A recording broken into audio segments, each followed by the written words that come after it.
Okay guys, video number 2 on parasites. So I think I hammered home the idea of detox and the detox box enough. But it is really important, because if you're doing that quarterly detox, you're probably not going to need to do systematic parasite cleanses. However, we are going to, in this segment, not in this particular one, but as we do this series, talk about parasite cleanses specifically, or parasite protocols, or the parasite protocol that I recommend when my clients have parasitic infections or are more at risk for exposure to parasites. But first I want to talk about what parasites we need to be concerned about. So one, no matter where you live, there's parasites. They're in the food, they're in the water, they're on the plants, they're in the air, they're there. The more humid and hot the climate is, like subtropical climates, the more parasites there tend to be. But that doesn't mean that other climates don't have them.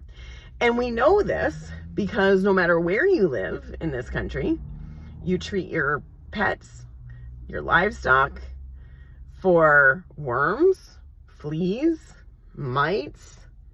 Those are all parasites. So I want to talk a little bit about the different classifications of parasites.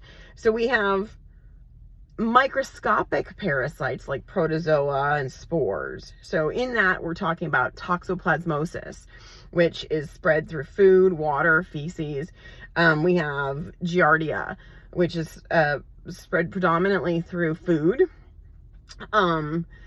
We have entamoebas, which are spread predominantly through infected water. We have cryptosporidium, which is also water-based. Then we move into worms. Pinworms, hookworms, roundworms, tapeworms are very, very common in human beings and in our pets. We have mites like scabies, or there's other topical parasites. I use fleas as an example, and we'll get to that later. And then there's nematodes.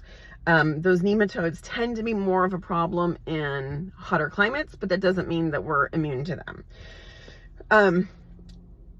These parasites and others, we come in contact with for lots of reasons, whether, like I said, it's an undercooked food, or it's food that's been out too long, or food that hasn't been cleaned properly, or water, whether it's swimming in water that's infested, drinking water that's infested, or we're around animals, we're around any kind of fecal matter,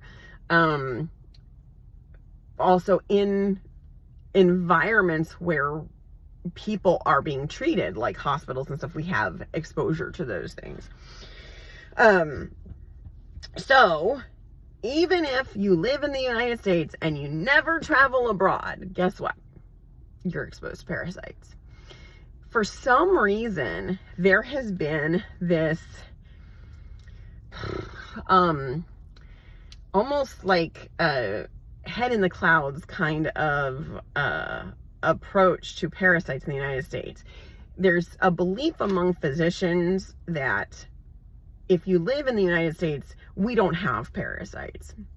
And so we only have to treat you for parasites if you go to another country, whether it's a tropical country, whether you're going to Africa or the Central America or South America or whatever, then they tend to talk about parasites. But we have parasites in the United States. This is just logic, right? And I think that for anyone who has horses or cattle or pigs or sheep or any kind of livestock, or for people who have dogs and cats, it seems silly to us, I think, on a logical level, that we don't treat us for parasites, but we have to treat our dog monthly for heartworm, and we have to treat our dog monthly for fleas, and we have to treat them monthly for pinworms and hookworms. And whether you're doing that naturally or you're doing that